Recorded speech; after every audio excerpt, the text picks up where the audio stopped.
কপালৰ ঘাম মাটিত পেলাই খেতিয়কে চহা খেতিয়কে খেতি কৰাৰ পিছত আচলতে তেওঁলোকে বিচাৰে যে তেওঁলোকৰ ধান খেতিৰ পৰা আচলতে সোণগুটি আচলতে ভালকৈ উৎপাদন হওক। কিন্তু এই মুহূৰ্তত মই দেখুৱাব যত্ন কৰিছোঁ, মই বৰ্তমান উপস্থিত আছোঁ বঙাইগাঁৱত, আৰু বঙাইগাঁৱৰ হাজাৰ হাজাৰ খেতিডৰা আচলতে এক অচিন ৰোগত আচলতে আক্ৰান্ত হৈছে। মই দেখুৱাব যত্ন কৰিছোঁ কিদৰে আচলতে জ্বলি যোৱাৰ উপক্ৰম হৈছে এইসমূহ ধান খেতি, আৰু কৃষকে আচলতে আজিৰ তাৰিখত মূৰে কপালে হাত দিব লগাত পৰিছে। কাৰণ কিয় তেখেতসকলে অচিন ৰোগত আক্ৰান্ত হোৱাৰ ফলত তেখেতসকলে এই ৰোগসমূহ আচলতে প্ৰতিৰোধ কৰাৰ কাৰণে একো ব্যৱস্থা বিচাৰি পোৱা নাই। কাৰণ কিয় যি কৃষি বিভাগ আছে, অসমৰ যি বিয়াগম কৃষি বিভাগ আছে, আৰু এই মুহূৰ্তত কৃষি বিভাগক নিমাত বুলি ক'ব লাগিব, তেওঁলোকে বিচাৰি পোৱা নাই, আচলতে ৱাৰ্ডিক বিচাৰি পোৱা নাই যে আচলতে তেখেতসকলে এই খেতিডৰা আচলতে কিদৰে লাভান্বিত হ'ব, সেই অচিন ৰোগৰ পৰা কিদৰে তেখেতসকলে উপক্ৰম পাব, সেই লৈ তেখেতসকলে ৱাৰ্ডিক বিচাৰি পোৱা নাই। এই মুহূৰ্তত কিছু খেতিয়ক আছে, মই তেখেতসকলৰ পৰা জানিব বিচাৰিম। আচলতে দাদা, আচলতে আপোনালোকে খেতি কৰিছে, কপালৰ ঘাম মাটিত পেলাই আপোনালোকে খেতি কৰিছে, খেতি কৰাৰ পিছত আজিৰ তাৰিখত দেখা পোৱা গৈছে অচিন ৰোগত আক্ৰান্ত হৈছে। অসমৰ বিয়াগম কৃষি বিভাগ আছে, আপোনালোকে গ্ৰাম সেৱক আছে, তেখেতসকলৰ লগত যোগাযোগ কৰিছে নে কৰা নাই আপোনালোকে? আমিতো তেখেতক এতিয়ালৈকে ক'ব খুজিছোঁ আপুনি চিনিয়ে নাপাওঁ, এই যে কোনোবা গ্ৰাম সেৱক এজন যে আছে ইয়াত, মইতো চিনিয়ে নাপাওঁ।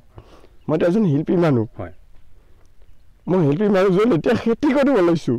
মই খেতিখিনি যদি এনেকুৱা হয়, মোকতো অসমৰ সকলোতে দেখিছে।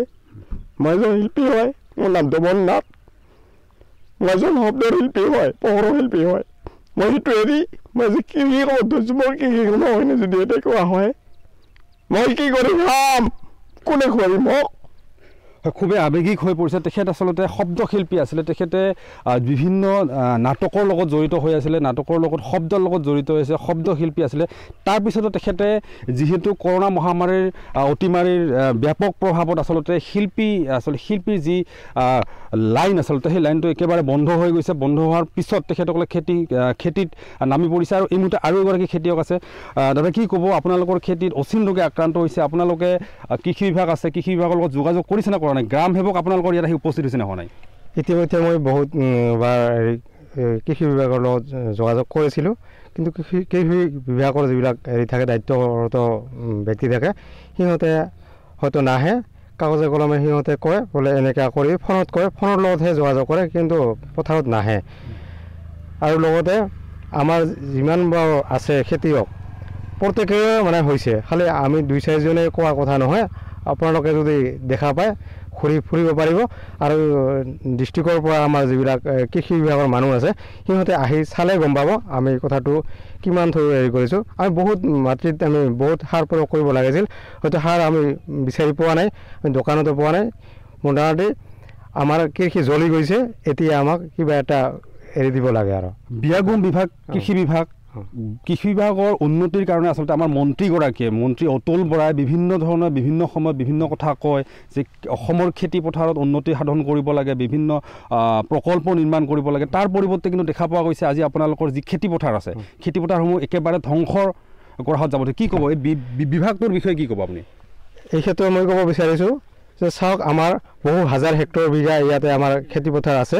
এই খেতি পথাৰত আজিলৈকে এটা পানীৰ যোগান বিভাগৰ এটাও কোনো হেৰি নাই, চৰকাৰে কোনো পদক্ষেপ লোৱা নাই, কোনো চৰকাৰীভাৱে মানুহ আমাৰ এই পথাৰত নাহে। সেই ক্ষেত্ৰত আমাৰ পানীৰ 1 নম্বৰ অসুবিধা। দ্বিতীয়তে আমাৰ গ্ৰাম সেৱক VLW কোনোজনে আমাৰ ৰাইজৰ লগত মোকাবিলা নকৰে। আৰু কেনেকৈ কৰিব লাগে প্ৰচেছ, আমাৰ উন্নত জাতৰ যিবিলাক বীজ আমাৰ চৰকাৰীভাৱে অহা আমি শুনিবলৈ পাওঁ, কিন্তু আমি একচুৱেলি দেখিবলৈ নাপাওঁ। সেইকাৰণে আমি হয়তো যিহেতু ভুগিব লগা হৈছে। আমাৰ খেতিৰ যিটো মানদণ্ড হ'ব লাগিছিল সেইটো হোৱা নাই, আজি বেমাৰত পৰিব লগা হৈছে। আজি আমাৰ কোনোৱে নাই বৰ্তমান, কৃষকৰ কাৰণে কোনো চৰকাৰ নাই, কোনো ডিপাৰ্টমেণ্ট নাই। হয়, কৃষকৰ কাৰণে কোনো চৰকাৰ নাই, কোনো ডিপাৰ্টমেণ্ট নাই। কাৰণ কিয়নো ইয়াতে আচলতে অসম কৃষি বিভাগে আচলতে প্ৰতিখন গাঁও বা প্ৰতিখন অঞ্চলত আচলতে এগৰাকীকৈ আচলতে গ্ৰাম সেৱক নিয়োগ কৰে। আচলতে নিয়োগ কৰাৰ পিছত তেখেতসকলে খেতি পথাৰসমূহ পৰিদৰ্শন কৰে, কি হৈছে কি হোৱা নাই। কিন্তু মই দেখুৱাব যত্ন কৰিছোঁ এই সমগ্ৰ খেতি পথাৰখন দেখিছে আপোনাৰ, মই দেখুৱাব যত্ন কৰিছোঁ সমগ্ৰ খেতি পথাৰখন এক অচিন ৰোগত আক্ৰান্ত হৈছে। আৰু ইয়াৰ পৰা যে সোণগুটি লাভ কৰিব সেয়া এক প্ৰকাৰ অনিশ্চয়তাত আহি পৰিছে। আৰু এই মুহূৰ্তত এটা কথাই ক'ব লাগিব যে অসমৰ বিয়াগম কৃষি বিভাগে কি চাই আছে আচলতে খেতিয়ক চহা খেতিয়ক অসমৰ চহা খেতিয়কৰ যি দুখ বেদনাক তেখেতসকলে কি ধৰণে উপলব্ধি কৰিছে সেয়া ডাঙৰ কথা হৈ পৰিছে। আৰু এটা কথা ক'ব লাগিব যে আজিৰ তাৰিখত এইসকল খেতিয়কৰ কাৰণে বঙাইগাঁও কৃষি বিভাগে কি ব্যৱস্থা কৰিব সেয়াহে লক্ষণীয় হ'ব।